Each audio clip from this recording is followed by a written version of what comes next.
I think I'll continue with the college theme in the Yoinkin' Weights and Spinnin' Yarn show here.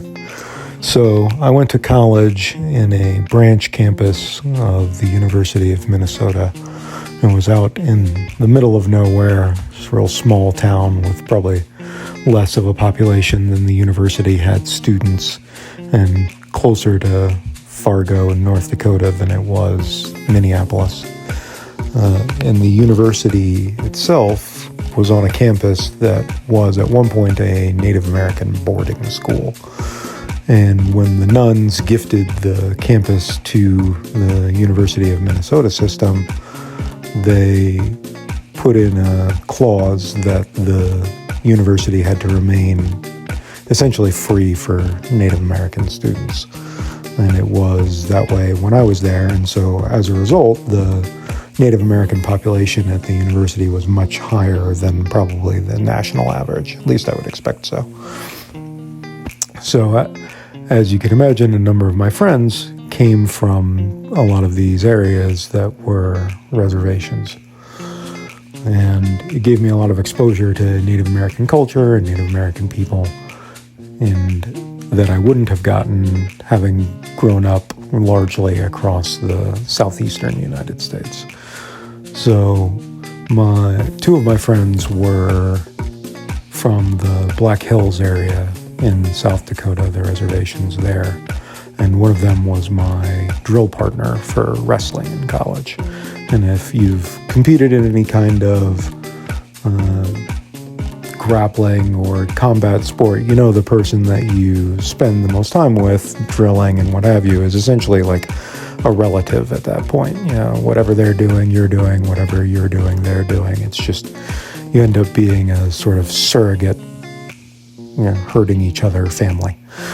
So as a result, I was much more involved in Native American student culture than I would have been, given that I'm not Native American myself.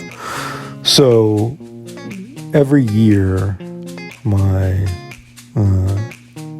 buddy Char and I, we would set up for the Native Student Association powwow on campus. So we'd, get all the tables and all the food prepped, and that's where my love of fry bread tacos comes from, is those formative years. And I learned a lot about just the food and the different dances that happen in a powwow. And there's certain kinds of dances that are done only by men, and there's dances that are done only by women. And then there are, the children do a show as well.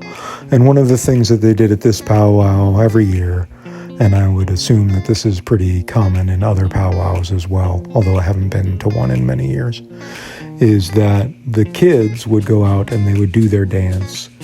And then at some point they would go out into the audience and they would pick people to do the dances in their place.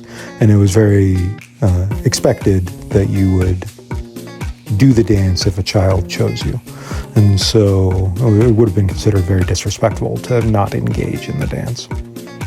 And so every year, these little girls would choose Charlie and I to do what's called the shawl dance, which is a woman's only dance. So every year for 4 years straight, we got picked by some, 6-year-old kid who thought it would be hilarious if these two big college wrestlers had to go out there and do the women's dance in the powwow.